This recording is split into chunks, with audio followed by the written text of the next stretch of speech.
శ్రీ గురుభ్యో నమ.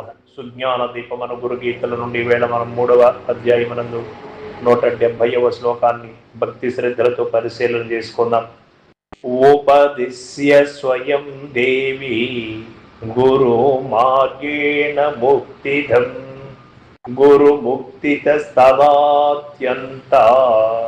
కర్తవ్యా వై మనీషిభిః. ఓ పార్వతి,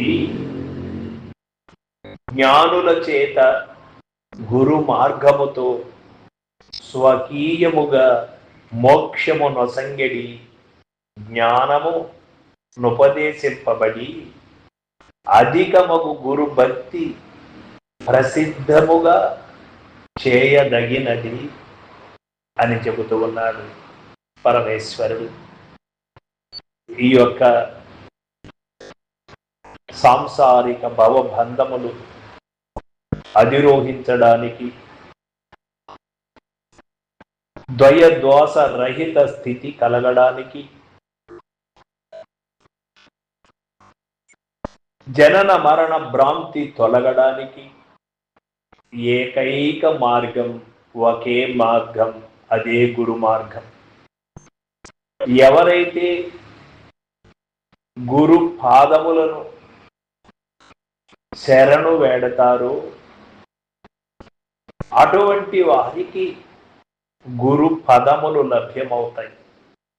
గురు పదములను వదలక అనునిత్యము స్మరించినటువంటి వాడికి, శరణాగతుడైనటువంటి వాడికి ఇది సులభ సాధ్యమై ఉంటుంది. ఈ బ్రహ్మ విద్య, ఈ బ్రహ్మ విద్యలో ఎవరైతే ఉత్తీర్ణులవుతారో అటువంటి వారు నిజ గురువు కరుణా కటాక్షములకు పాత్రులైన వారు అని మనం గ్రహించవలసి ఉంటుంది. ఇది గురు పరంపర వస్తూ ఉన్నటువంటి విద్య. ఇది తెలుసుకున్న తర్వాత ఇంక ఏమీ తెలుసుకోని అవసరము లేనటువంటి విద్య గురు విద్య. అదే గురు మార్గం. ఇటువంటి మోక్షము నొసంగెడు జ్ఞానమును ఉపదేశింపబడి అధికమగు గురుభక్తి వలన ప్రసిద్ధముగా పొందిరి ఎంతో మంది, నాటి నుంచి నేటి వరకు కూడా.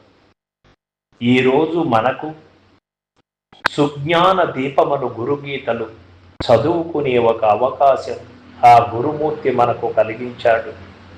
వినేటువంటి మహాద్భాగ్యము మనకు కలిగినది. ఎందుచేత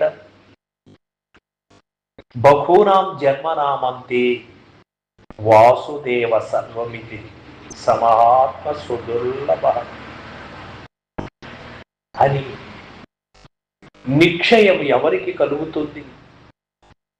ఎన్నో జన్మములుగా జన్మ పరంపరలను చేస్తూ ఉన్నటువంటి ప్రయత్నములలో సఫలమైనటువంటి వారు ఈ జన్మములోనే ఇప్పుడే కడతేరి ఇక జన్మ పరంపరలో లేకోకుండా చేసుకునేటువంటి అవకాశం కలుగుతుంది. అది మనకు కలిగినందుకు మనం ధన్యులమని చెప్పుకోవలసి ఉంటుంది.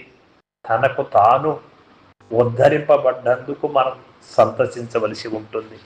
సర్వం సద్గురు పాదార్పణమస్తు. జై గురుదేవ.